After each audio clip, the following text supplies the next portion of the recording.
नमस्कार. तर आज मी पुन्हा एकदा तुमच्यासाठी एक नवीन रानभाजी घेऊन आले आहे.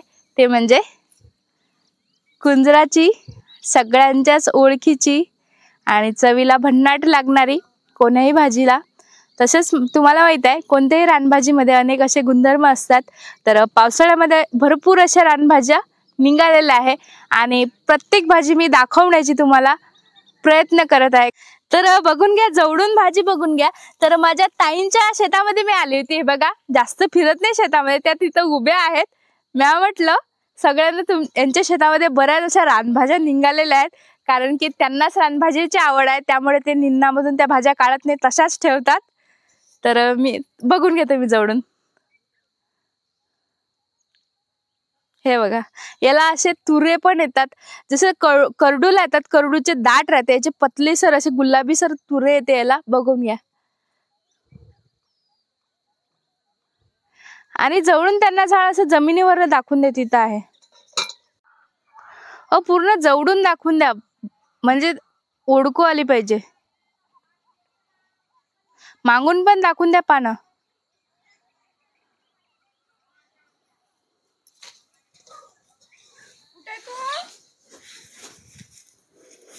तर शेतामध्ये पुन्हा मला एक रानभाजी दिसली, हे बघून घ्या.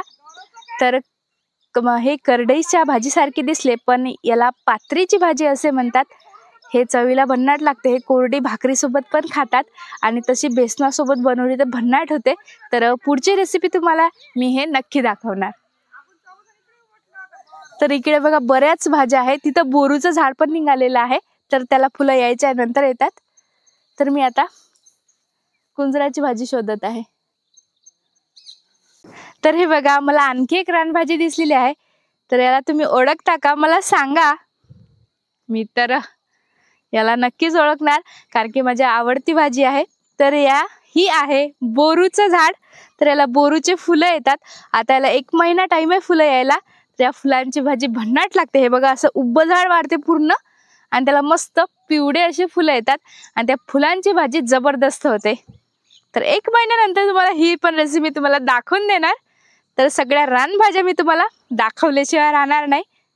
कुंजराची भाजी ही आपल्या पचनक्रियेसाठी उपयुक्त म्हणजे रामबाण उपाय आहे, कारण कुंजराची भाजी पचण्यास हलकी जाते. त्यामुळे आपली पचनक्रिया सुधारण्यास फार अशी मदत होते. आणि कुंजराच्या भाजीमुळे आपल्या शरीरातील वात, जर तुम्हाला कफ झालेला असेल तर कफ पण कमी होऊन जातो. आणि तसेच माहिती आहे आपल्याला आता वजन वाढण्याचे प्रमाण हे खूप चालू आहे. तर वजन नियंत्रित ठेवण्यासाठी कुंजराची भाजी ही खूप उपयुक्त आहे, कारण त्याच्यामध्ये कॅलरीचे प्रमाण हे खूप कमी आहे. आणि मधुमेह, जर आपल्याला माहिती आहे डायबिटीजचे प्रमाण सहसा भरपूर प्रमाणात वाढलेले आहे. तर मधुमेह हा कमी करण्यासाठी तुम्हाला कुंजराची भाजी ही उपयुक्त ठरू शकते, कारण ते आपल्या शरीरातील साखर नियंत्रित ठेवण्याचं काम करते. म्हणून मी तुम्हाला सांगते, रानभाज्या ह्या तुम्ही खाल्ल्याच पाहिजे. त्याला कसली काही मेहनत लागत नाही. तुम्ही उगवून तयार करू शकता रानभाज्या. आता त्याचं बी पण उपलब्ध झालेलं आहे.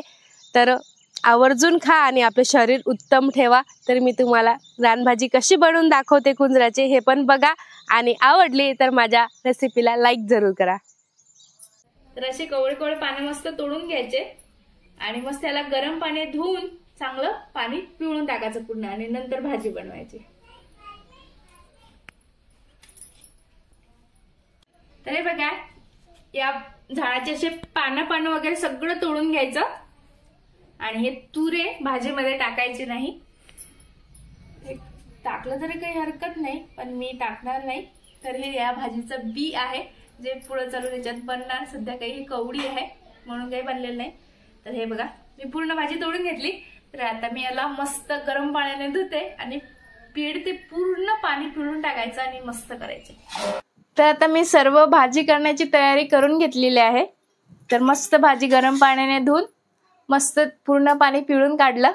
तर भाजी गरम पाण्याने धुवा, म्हणजे आपली भाजी मस्त मोकळी होणार, चपचप होणार नाही. आणि हे बघा, एक कांदा कापून घेतला आणि 10-12 लाल मिरच्या कापून घेतल्या आणि 5-6 लसणाच्या पाकळ्या पण कापून घेतल्या आणि थोडासा सांबार. तर आता आपली चूल पेटलेली आहे आणि कढई पण मी ठेवलेली आहे. तर कढईमध्ये आता मी तेल टाकून घेते. तर आपल्याला याच्यामध्ये मी 2 मापलं तेल टाकून घेते. आपल्याला रानभाज्याला जास्त तेल लागत नाही, कमी तेलामध्ये चविष्ट अशा भाज्या बनतात.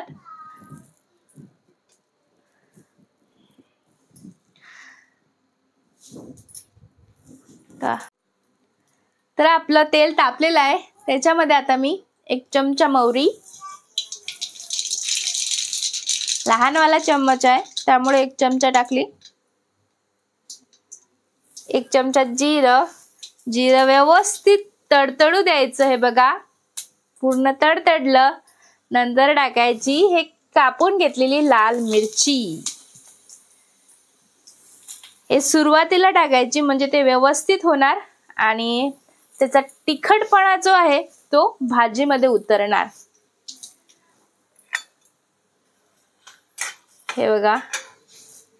आणि अशी जर भाजी बनवली तर भाजीची चव पण भन्नाट होते. तर रानभाज्यामध्ये जास्तीचे साहित्य टाकायचे नाही. जे प्रमुख आहे कांदा लसूण वगैरे एवढंच टाकायचं. त्याची भाजीची चव बदलत नाही. तर हे याच्यामध्ये मग नंतर लसण टाकून घ्यायचा चिरलेला. हा लसण व्यवस्थित लालसर. तर याच्यामध्ये आता कांदा टाकून घ्यायचा. जर शेवटला कांदा टाकायचा कारण याला पाणी सुटते त्यामुळे हे बाकीचे व्यवस्थित होऊ शकत नाही. त्यामुळे ते पहिले होऊ द्यायचं व्यवस्थित तेलामध्ये, नंतर टाकायचा कांदा. तर आताच एवढा मस्त वास येत आहे याचा. तर भाजी तर त्याच्यापेक्षा बढिया होणार.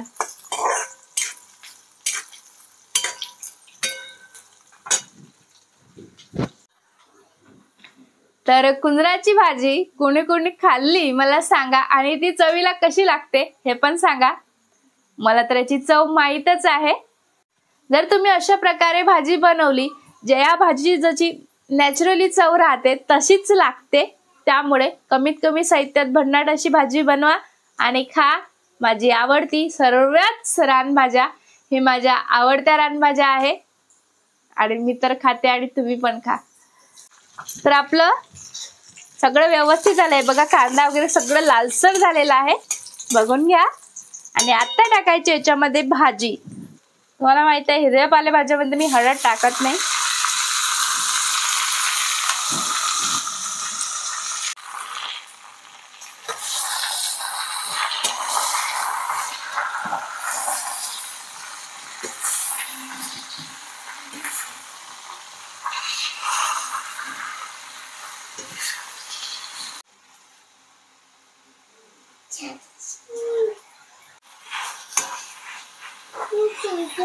तर ही भाजी पूर्णपणे होऊ द्यायची. पहिले पूर्ण हे तुम्हाला बघितलं तुम्ही पूर्ण कढई भरली होती. आता बुडाशी टेकली आहे त्यामुळे सुरुवातीला मीठ टाकायचं नाही कारण की मिठाचा अंदाज चुकू शकतो. त्यामुळे पूर्ण भाजी चिमू द्यायची नंतर मीठ टाकायचं.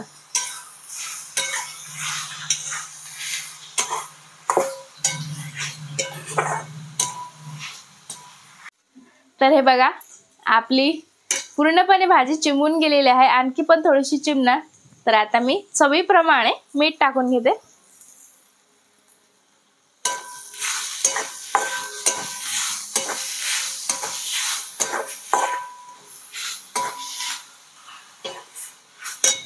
आणि हा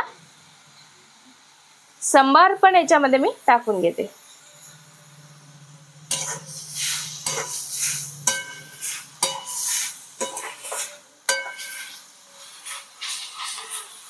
तर आपली भाजी चिपचिपी होऊ नये याच्यासाठी तुम्हाला इकडे बघा ट्रिक सांगते एक.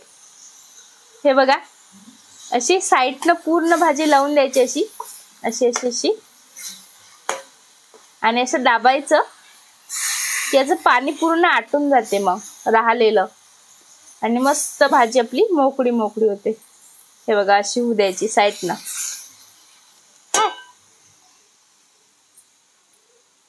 तर आपली चवदार अशी कुंजराची भाजी शिजून तयार झालेली आहे.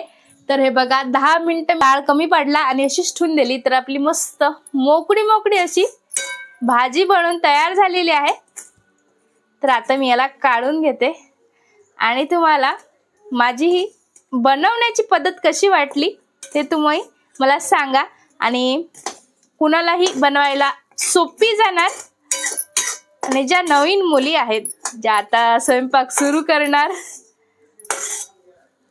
त्यांच्यासाठी तर खूपच सोपी आहे.